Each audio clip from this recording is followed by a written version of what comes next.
Welcome everyone to the Asian Voices Youth Radio podcast, where we discuss all things related to life growing up as an Asian and Pacific Islander American. I'm your host, Jocelyn Thong. Our special guests joining us today are Jonny and Solomon Chang. Jonny is a recording artist and a music producer that started his career with roots in spoken word poetry. And Solomon is a screenwriter and filmmaker that studies these very skills at the very famous UCLA. Together, they are the creative duo known as Two Chang. Hello, Jonny. Hello, Solomon. Welcome to the show today, guys. How are you? Hello. Thank you so much for having us. I'm great. Thanks so much for having us. It's really important that y'all are doing this radio show as well. So just very honored and very grateful to be here right now. Yeah, no, honestly, thank you guys for showing up. We don't get a lot of musical artists, so it's really always cool to talk to more musical artists about all this stuff. So let's start with the most basic thing I have to bring up. Two Chang, that name. I don't want to assume, but it sounds very eerily similar to, I don't want to say it, to a famous, iconic artist in Atlanta. Yes. Yeah, when I saw that name, I double took. I was like, Two Chang, right? Wait, no, is it Two? Oh, I was like, are we interviewing Two Chang? We have Two Changs on the show. Two Changs on the show. We definitely have that. Other than that, now that that's cleared up, I do have to ask you guys. So, when you guys created this duo, this dream team, how did this come together? And has working together helped you guys widen the horizon of what's possible in your respective art forms? Yes, of course. I think we've always been a dream team. I mean, we grew up in the same. We shared a room growing up, so we had always been doing a lot of stuff together. We were creating, running around the house, going crazy, making our own baseball and basketball fake leagues, and making music all around the house. And I think that as the younger brother, I looked up a lot to my older brother and wanted to do everything that he was doing. I learned a lot about how to live in this world just by watching him.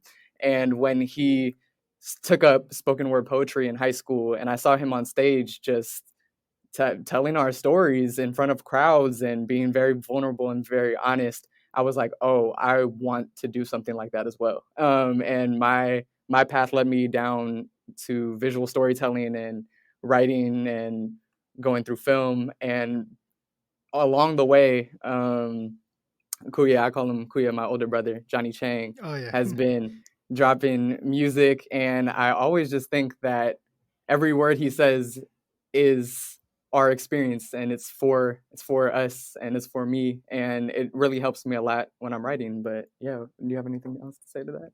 Oh my gosh. I'm trying not to tear up because it's been a long time coming. I think certainly, we grew up in the same household, like Saul was saying, and certainly growing up in a household like that, we didn't have the greatest relationship growing up, and I definitely take ownership over that as well. I feel like I was kind of in that dynamic of, the first child, and so it was kind of like, who are we to each other? How does the family see us? And my mom would always remind us, like, you always will have your brother. But I think that relationship was just like, it wasn't great until I actually moved out to college back in 2014. So after I moved to college, actually, that's when me and Saul actually really started to get serious about collaborating.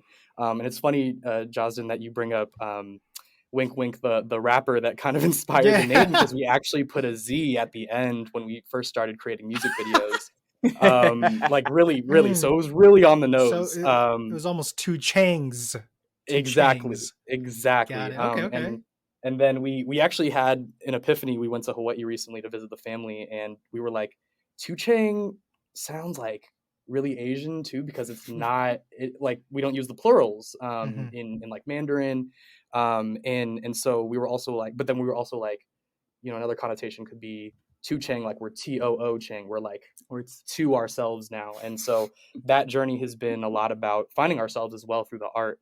And so me and Saul actually started to really collaborate again back in 2017. We actually dropped about 3 videos in between 2017 and 2019. So just going out to places that we thought were beautiful. Like I remember our first video we shot at the Berkeley Marina back in the Bay Area where we're from. And we really, like, not that we didn't take it seriously, but we just hadn't put as much thought into that.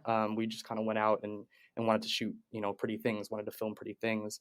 But this project felt deeper in that we've had a lot of deep conversations about the themes of the project and also how we're kind of bringing it back to telling stories with this project. And I think that was something that has been that has contributed to the heartbeat of this project as well, is that we've used story as a framework to create the visual treatment for the music videos, for sure.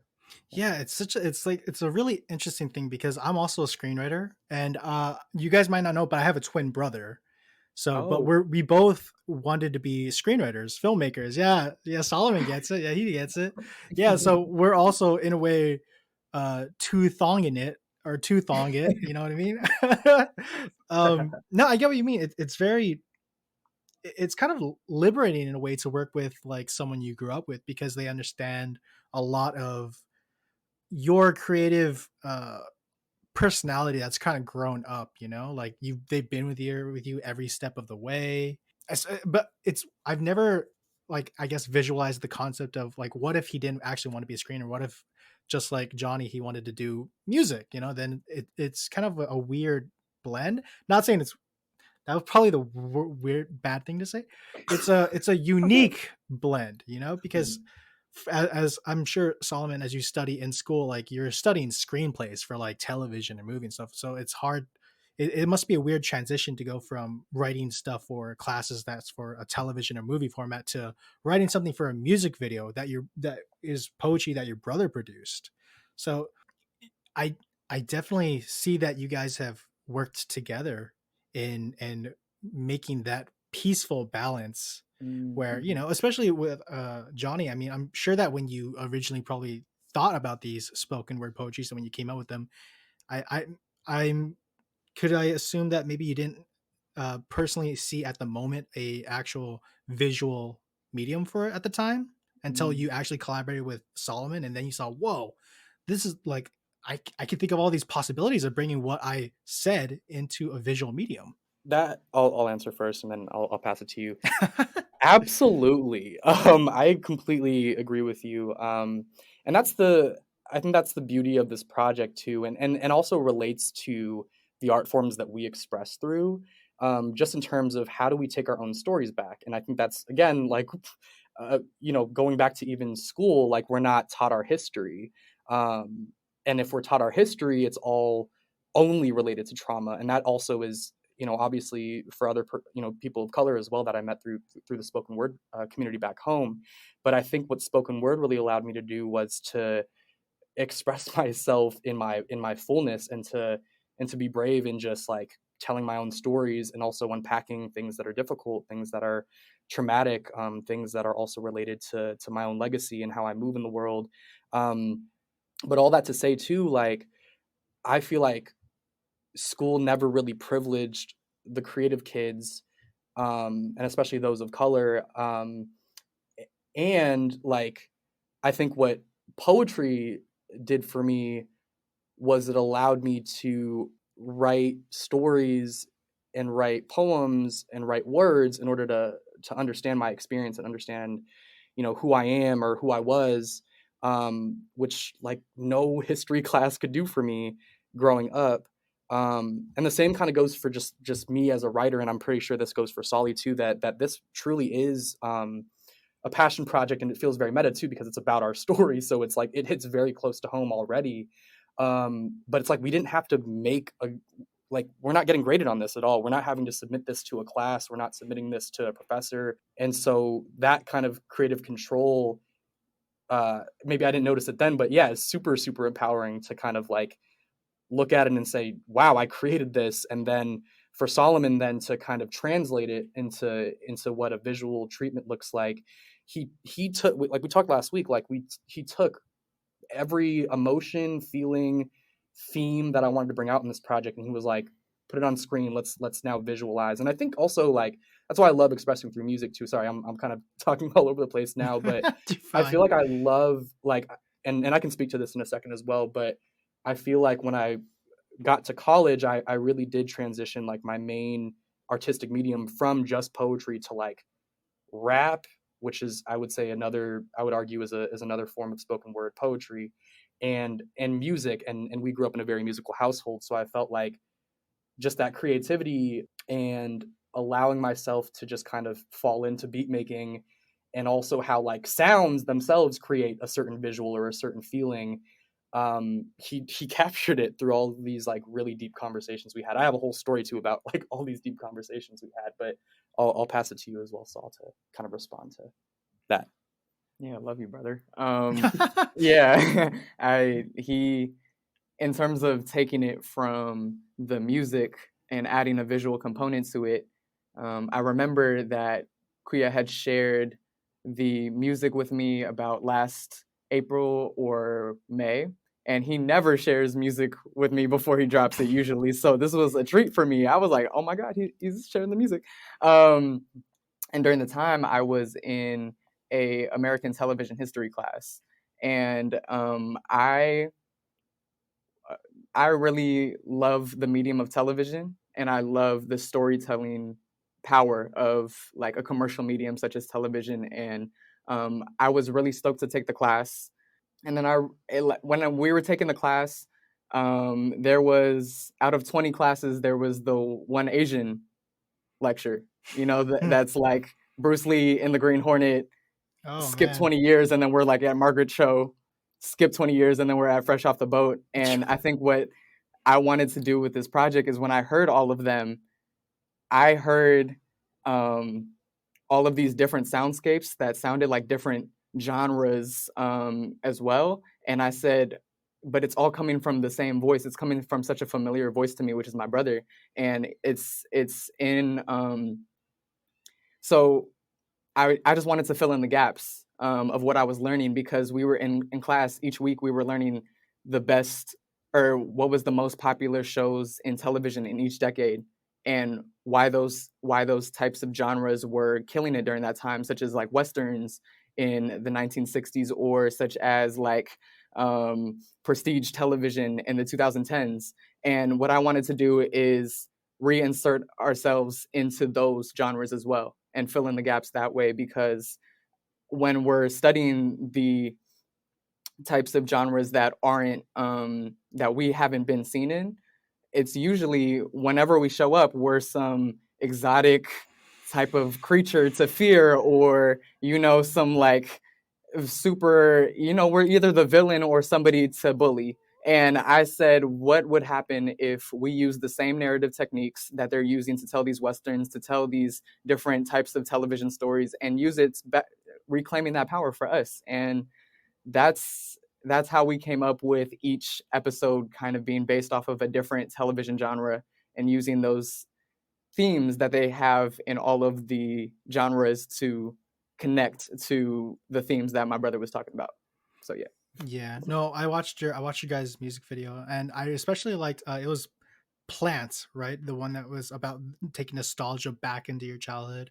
I heard it in the beat. I was like, why do I get a retro video game beat from this? And then like such the bright colors in the background of I'm assuming it was Johnny's room growing up as a child and adolescent. So I was like, oh man, this is killing it. You guys are killing it.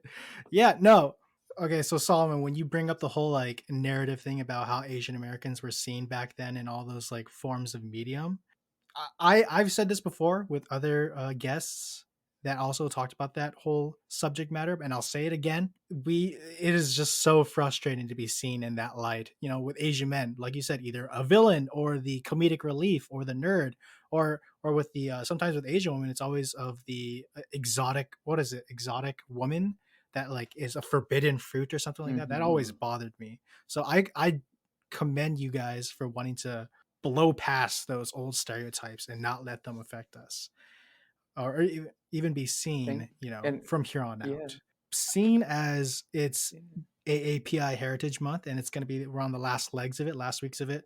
Do you guys want to tell us a little bit more about your heritage, where you guys grew up from, how you guys were raised, and how it grew up and affected you into becoming who you are, and the career path you guys are setting yourselves towards? Sure. I'll start first, and I'll have Solomon fill in anything I miss. We are both Filipino, Chinese, Hawaiian. Our dad is from Hawaii Kai, which is a neighborhood on the southeast side of Oahu. Our dad is also predominantly Chinese, and our mom is Filipina. She actually immigrated back in the 70s, along with the rest of our family, or most of our family from the Philippines. And I have a lot of family in Daly City Okay. on my mom's side, and I don't know if you know, but it's a very Filipino neighborhood. It's obviously, the Bay Area is getting gentrified left and right, Mhm. but there's still many Filipino families, Filipinx families that are still living there. And then we had cousins that first cousins that also grew up in Hercules, which is also another suburb in the Bay Area and not too far from Berkeley, California, where we were raised, specifically South Berkeley, California. And I'd like to name that as well because we grew up in a neighborhood that was predominantly people of color when we were growing up, and many immigrant families as well. And so, we were raised very, very privileged as well. I would say class privilege wise, or class wise, like we were privileged, and we also grew up in a very multicultural neighborhood. And so I think that neighborhood taught us many things. And Jocelyn, I know you kind of pointed to plant as well, just kind of capturing like the past. And when I think about the past and when I grow nostalgic, especially about South Berkeley, I think of all the beautiful times I had there and a lot of the stressful times living in that neighborhood as well. Whether that was, being bullied, or in the next, like the next day going to the store with my friends and getting hot fries and then coming back to play, NBA 2K1 or something like that. It was kind of everything. Like that neighborhood really taught us about also what it meant to be, kind of in between all of these identities. And so we were, I would say, very blessed to be raised in that neighborhood. Though it was difficult to live in that neighborhood at times, it was also really beautiful to live in that neighborhood at times, and felt like kind of like a piece of what you think of what the Bay Area is as well, like a very multicultural, multi-ethnic place that I think also we could argue is also very segregated, but at the same time, very mixed in different parts. And so we grew up in a neighborhood that was like, that definitely taught us that. And also our parents kind of come from a line of activists, and our dad also, I would say is a self-identified activist. And so, he raised us kind of on the values of love your neighbor, look out for folks that look like us, and also look out for folks who have also historically fought for us. So thinking of Black and brown folks who not only mentored us and were, kind of in the realm of our family, like we could call them uncle, we could call them auntie, we can call them our big cousin, but also learning like ourselves through that, learning like as an Asian American how to exist in space, and how we are very positioned in such an awkward way in this specific society, in this specific country, to either choose the side of white supremacists, or come off the fence and join the fight for social justice, in all the forms, and fight for those who have been historically oppressed and silenced. And so, yeah, I think from a very early age we learned like what community was, and that kind of fed into also like joining spoken word community for my own self. But I'll let Saul speak to that as well. Yeah, to add to that, I think that when Silicon Valley was really rising and there was rapid gentrification in our neighborhood, it was around the time that Kuya had left for college. And I was growing up, maybe in middle school and high school was when it was really growing, when gentrification was really taking place. And I remember being very confused and very hurt, because I know that a lot of my closest friends had to move out of our neighborhood. And as Asian Americans, kind of in between this binary of white and black, we were getting bullied and stuff, but we also had enough money to stay in the neighborhood, whereas some of our friends could not stay in the neighborhood. So it's a very complex topic. I think we just got to see, I think a common myth about Berkeley or Oakland or places that are very multicultural, is that they're post-racial, and meaning that nothing bad ever happens race-wise because it's 25, 25, 25, Yeah. 25. And I don't think that's the case in our experience. I think we just realized race earlier, and it became bigger part of our lives faster. And a lot of our work, we keep that in mind because we can't forget it. We can't forget what we went through, and we can't forget our experiences there. And yeah, I was blessed to, like Kuya found spoken word. I found Kajikembo martial arts in our neighborhood, right in the heart of our neighborhood, and it's a mixed martial art that comes from Hawaii and mixes Chinese boxing, Japanese art forms, also Filipino eskrima and stuff. All right, damn. And that was, so I can you can kick I could ass, do some, is what you're saying. yes, I can do some ass. But also, what was very important about that is that was the one place in the neighborhood that I felt like I could be myself, and I felt like I was connected to the roots, like our ancestors, because I think growing up in a neighborhood that was so American in a sense of every racial problem in the world is happening within these 25 square blocks. Like, I think that like having that safe haven was something that allowed me to gain a lot of confidence and pursue creative paths, because I was able to find power within myself. So yeah, shout out Kajikembo martial arts as well. And yeah, and I think the similar goes for me. I know now we're kind of reverse engineering time, but I can remember growing up, like these values that were instilled in us from an early age. I think like the first thing was baseball. Like I was really into baseball, and so I can remember when I was maybe 11 or 12, my dad had a friend that ran his own baseball team out in East Oakland, California, and it was a predominantly like Black and Hispanic team, basically. And that was actually so different from, like, I think the year before I played in this league that was pretty much all white and Asian, and like it felt different though. And I feel like what my parents were also instilling in us at an early age was like, you're not just playing sports, but you're learning how to work with people. You're learning the value of working as a team. You're learning the value of community. You're learning the value too of empowerment. I think that's how that's where you get to express yourself. I think as a kid as well is on the baseball field. And that was kind of my first, I feel like, form of expressing myself or letting go or finding some relief or, finding new friends, and also, creating community and also understanding the world and the Bay Area too, as it's structured. And then in high school, I can remember my parents' voices just in the back of my head. They're just like, do anything, go out. And we were really blessed to have that too. Like, they were just like, go out, do anything, like go join clubs, go join leadership, like just try it out, like see what you like. And so I was really happy. And I felt like that was a relief that I didn't have to fit myself into any type of box, or I didn't have to study something or feel passionate or too passionate about my studies or something like that. Luckily, but all that to say, I actually met another family friend, or another son of a family friend named Obasi Davis. You should check out his music. He goes by Bossy, and he grew up in Oakland as well. We actually met through baseball, but when we got to Berkeley High School, he was like, "Hey, I'm starting the spoken word poetry club at the high school. Like, wanted to see if you could help. Will you help?" And I was like, "Okay, maybe, sure." And so I ended up like helping him, and I thought that was the end of it. I thought I was just like gonna, help him, at the club fair with the booth, get people to sign up, all that. Then move on and to your baseball career or something like that. Move on to my baseball career, and then I got cut from the freshman team. But yeah, Michael Jordan got cut from his freshman team. Anyways, you're not Michael Jordan.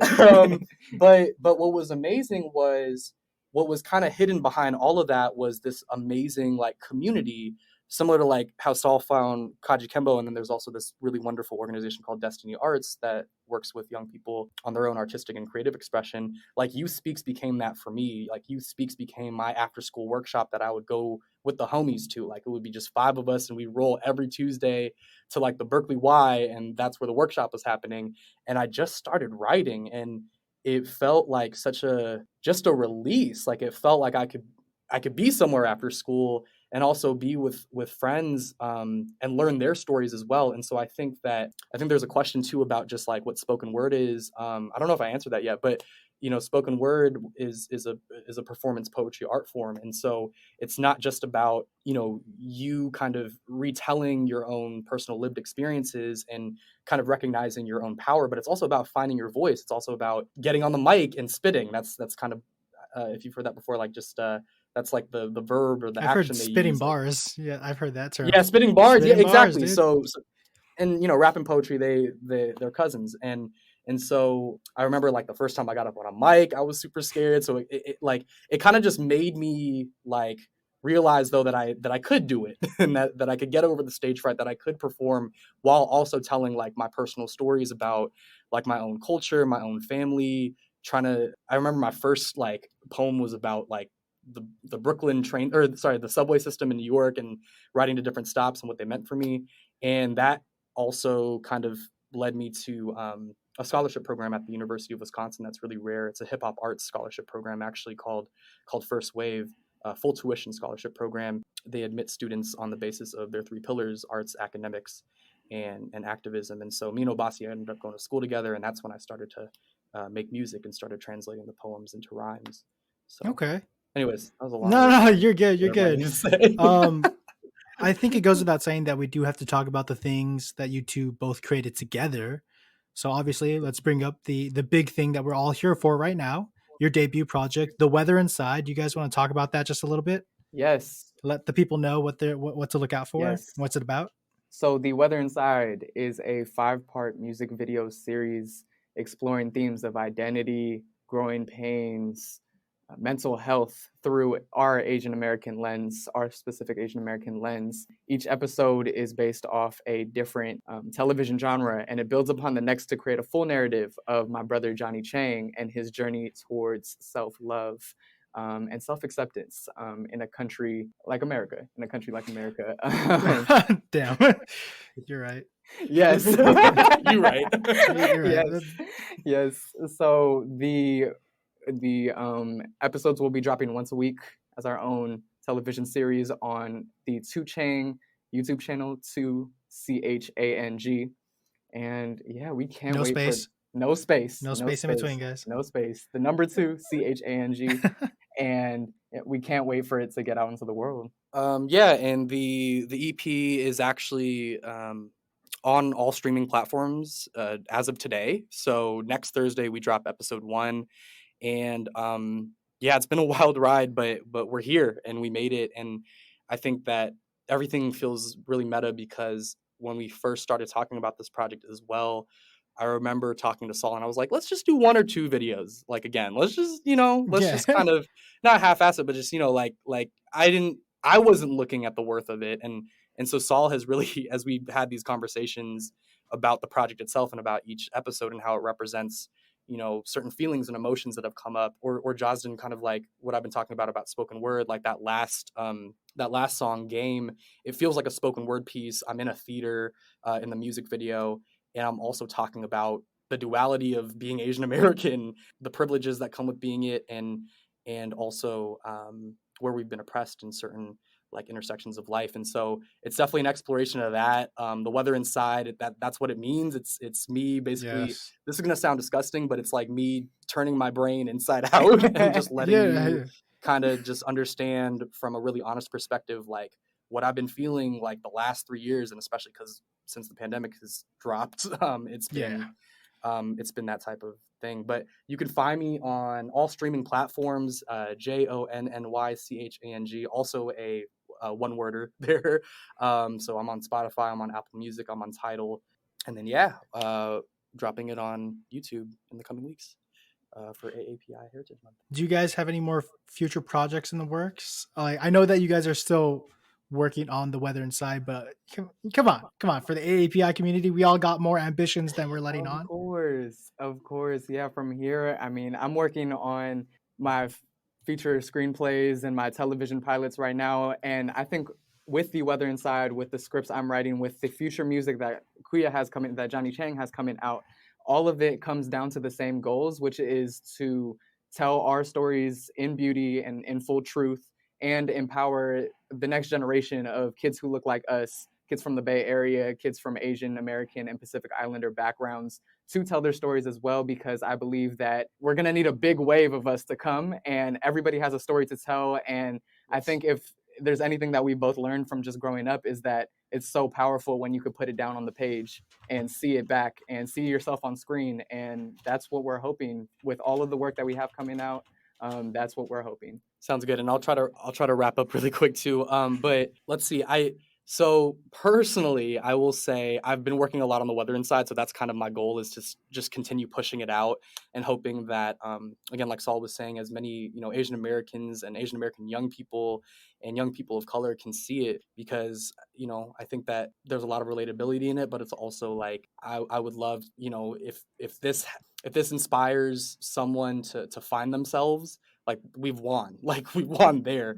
Hell yeah. And the same goes for, like, if you watch the project and you feel like you want to make a beat, or you want to learn more about lighting, or you want to learn how to shoot film, like that's certainly, like, we have to be everywhere. Like Saul was saying, we can't just be on screen, but also behind the screen. And so that's really important to me, that it at least impacts, somebody in that way, to just galvanize them to tell their own story, or, kind of pursue their passions in that way. Yeah. I'm still making music, of course. I don't have anything new yet, but I'm still working on it.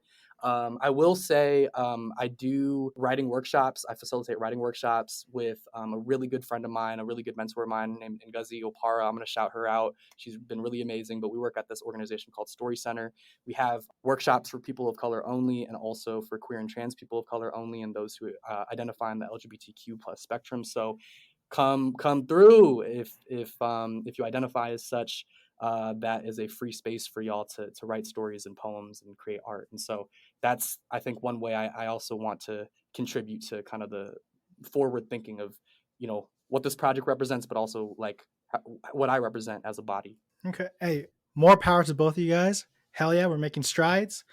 We could talk all day. Honestly, we could. But unfortunately, that is all the time we have today. We want to, again, thank our guests, Jonny and Solomon, for joining us today. Do you guys want to let the audience know, everyone know where to find you guys? Yes, for sure. You can find us on Instagram at Jonny Chang Music, JONNYCHANG.music, or on YouTube at 2Chang, 2CHANG, or look up our project, The Weather Inside, THE, The Weather Inside. Yeah, 3 words, spaces in between, and it's coming out. Yeah. I want to again thank our guests for joining us today, guys. Thanks so much, Jazin. Y'all are doing such important work.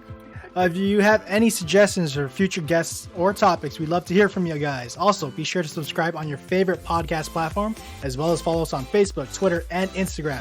Asian Voices Radio is produced by Asian Culture and Media Alliance, a nonprofit that empowers our AAPI community with a voice through media arts. If you would like to support our program and make a donation, please visit AsianVoicesRadio.com. Thank you guys for listening. I'm Jasmine Fong. Please join us next week for another exciting and thought-provoking Asian Voices Radio show. Take care until then, everyone.